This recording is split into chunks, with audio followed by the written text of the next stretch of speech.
think getting some more attention from the wider populace.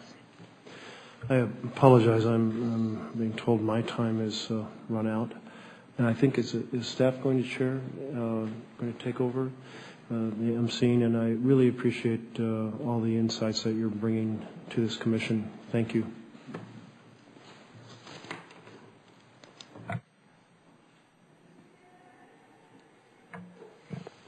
Well, in the remaining, my name is Lawrence Liu. I'm the acting staff director for the co-chairman for the Congressional Executive Commission on China. I wanted to give, in the remaining few minutes, the audience a chance to ask a couple questions. I'll just ask, we have two mics in the back. If you would just raise your hand if you have a question that you want to ask of the panelists. And please, since we're running low on time, please keep your question brief and just ask a question. There are no statements, please. So, yeah, does anybody have a question? Just raise your hand, please. Okay, sure. Sure. Yeah, and just be aware. This is there will be a transcript of these proceedings. So if you want to, you can state your name and affiliation, but you're free not to as well. Sure. My name is Kaylin Ford. I volunteer with the Falun Dafa Information Center. My question is for Ms. Lewis, and I wanted to inquire about what your impression is of what the impact is of a few of the recent campaigns that have occurred, particularly since 2006. I'm thinking of, in 2006, Luo Gan headed a campaign, the Socialist Rule of Law concept, which basically stipulated that the interests of the party come above this sort of strict, following the letter of the law. And this was sort of further enshrined in December 2007 when Hu Jintao introduced the Three Supremes, which was sort of enforced with alacrity by Wang Shangjun, who is now the president of the Supreme People's Court. And again, these things sort of codify this notion that the Communist Party's interests are the guiding interest in implementing the law. What does this mean when we're looking at rule of law reform? I suppose Ms. Lee may also want to weigh in on this. Right, and the Three Supremes, which put the interests of the party, and then you're supposed to look at sort of the public opinion, and then the law, the Constitution, is the third, the least supreme of the Three Supremes.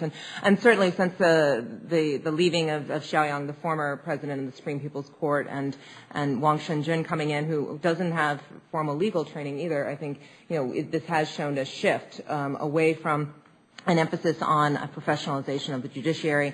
Also, Ms. Cook mentioned the role of Zhou Yongkang, who out of the Ministry of Public Security, now on the Politburo Standing Committee, very harsh law and order tactics again. And he is, very high ranking. So in this sort of trifecta of the Public Security Bureau, the Procuratorate, and the courts, I think it is clear that the courts are the weakest of that threesome. That's not new, but that's become clear.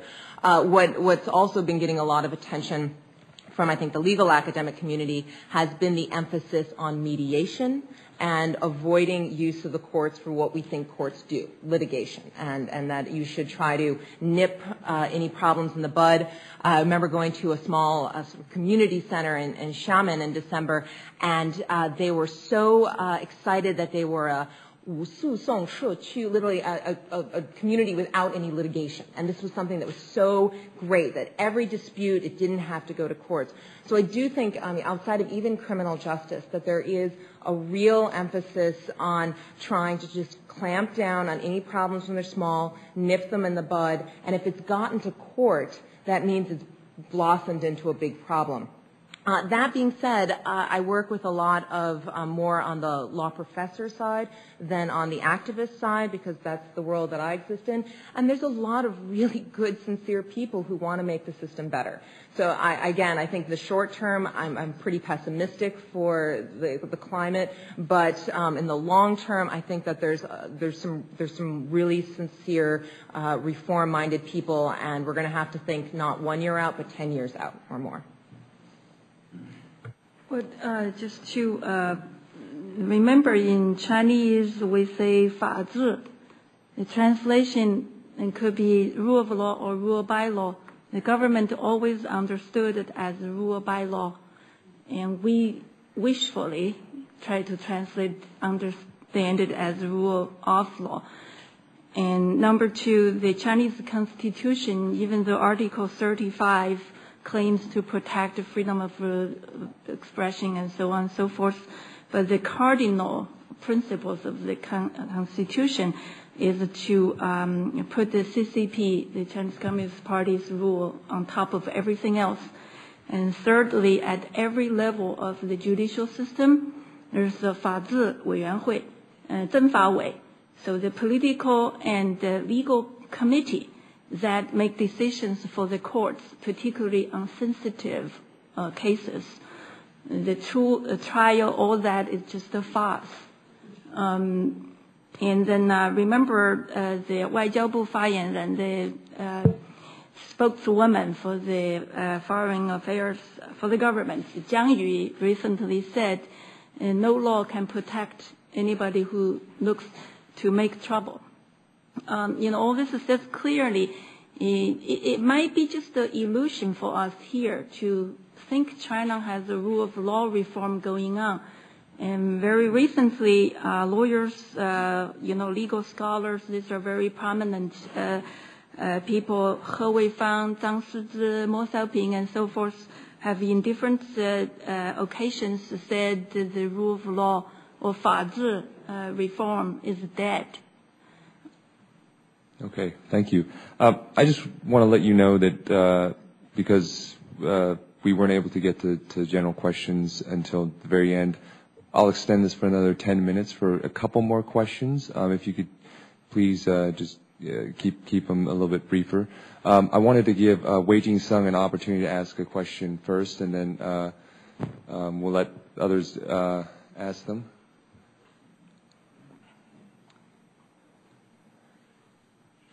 我只是想提醒委员会，今天很重要的一个话题应该是中国的人权状况跟美国的之间的关系。 I just want to remind the CECC today one very important subject is about Chinese human rights situations association with Americans' policy. 实际上，中国的人权状况非常糟糕，这是大家都知道的。但是其中，更糟糕的一部分就是中国的工会权利和工人的那个罢工的权利受到几乎完全被取消。 We all know Chinese human rights situation is terrible, but one of the worst part is Chinese workers' rights to strike or for unionization is almost completely inexistent. 这样就导致了中国有非常非常廉价的劳动力，然后这样非常非常廉价劳动力生产的商品就大量的涌入美国，造成了巨额的贸易逆差，包括造成了很多美国工人失业。